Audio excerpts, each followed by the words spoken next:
Baik, di sini saya akan menjelaskan mengenai konsep kepribadian.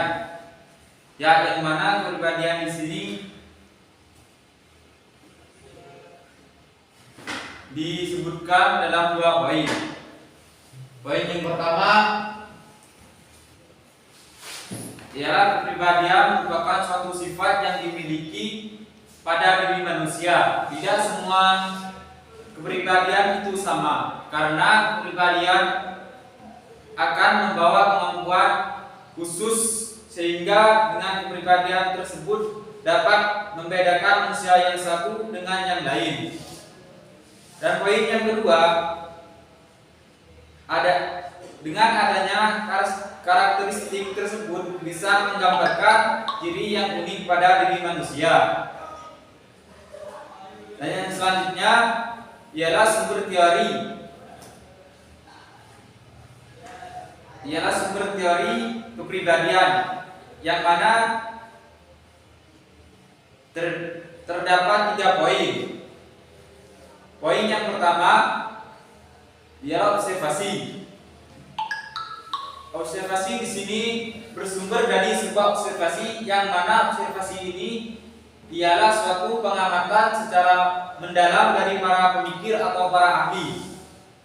Dan yang kedua ialah teori kepribadian. Teori kepribadian ini bermula dari penelitian empiris dan sistematis.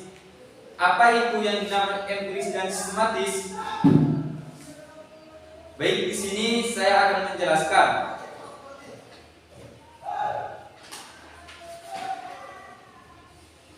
Empiris di sini adalah suatu pengamatan panca indera sehingga dapat mengetahui cara yang digunakan dalam suatu peneliti.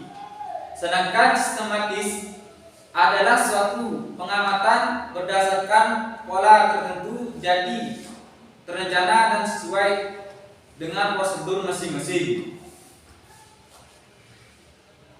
Dan poin yang terakhir bersumber dari analogi, yaitu persamaan atau persesuaian dari suatu konsep yang disiplin ilmu lain yang terkait.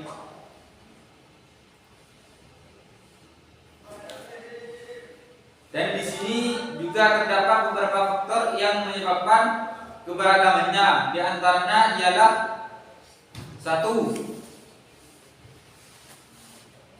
Perspektif dinamika. Perspektif dinamika ini lebih menekankan pada proses bawah sadar atau bisa disebut kebiasaan, sehingga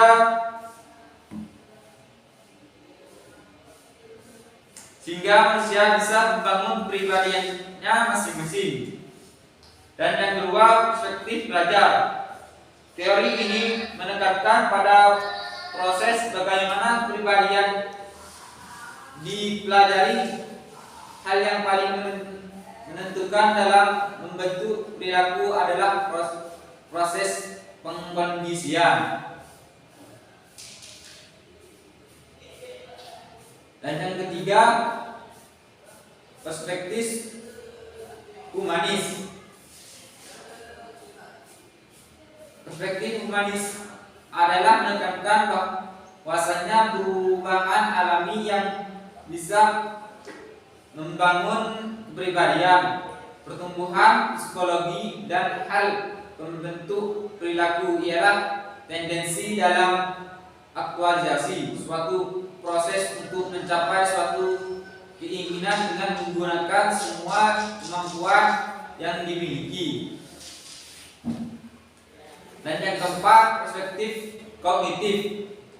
Perspektif kognitif di sini menekankan bahwasanya bagaimana seseorang dapat memproses informasi tentang dirinya dan dunianya, sehingga dapat membangun kepribadian. Dan hal yang membentuk kepribadian ialah proses kognitif. Dan yang kelima, perspektif biologi. Teori ini menekankan pada anatomi dan fisiologi dari sistem nervous, termasuk pengaruh genetik dan evolusi. Sedangkan faktor penentu dalam pembentuk perilaku adalah aktivitas otak, aktivitas lain dalam sistem nervus.